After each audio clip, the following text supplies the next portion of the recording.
Lá mór na Gaeilge, catá gceist. Well, a míú dhéanamhar lámór na Gaeilge tá mé chun an rudatá rátear an tíléine a míú níomhaach mé an go féin leirt, agus sin atá bhain mar daoine le Gaeilge, agus ní féidir le daoine doirear. Níl bun service ar fáil le heile as Gaeilge.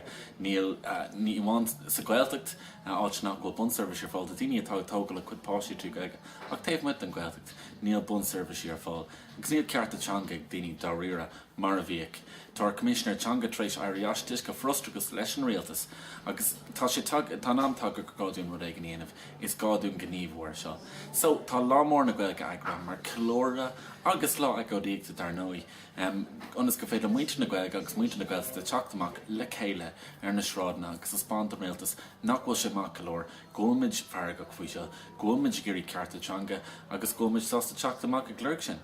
Agus é an chunaán a sucr hedal. Si dul anháin agus tá an sásta leis an aseolalas godíise is tócha.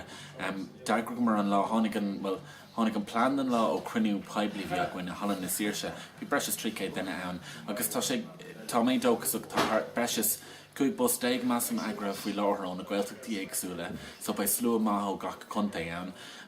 Tá anspéisiigh scoilna go thura Gaelscoilna agus Gaelcholáistí thart an boblach lia. Slua ionach ag teachtamach go na Cumann Gaeilge an trí level, agus ar nóí agrúptí Gaeilge agus grúpaí Gaeilge atá ag gobar den teanga timp na tíre. So tá méid tnú le slua olmhór an lá cinnte cúpla míle duine, agus le carú leis an slua ba cúpla ceoltóirigh seint ar an Aodán comá seoléin an banna ceol cáú sin an Coláiste Lurgan, agus banna ceol cíla agus na firéin ba siad ar an Aodán comá ar lá. So é an áit agus an dáta agus an tam.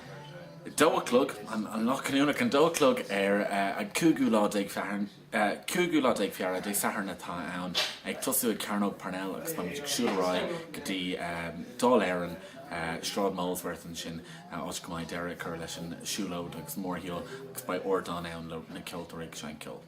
An bhá, go na míle maith go é dan. Fáilteráid, Tásúlann go bheice mis sé bhean. Ó ben mé, cinnte.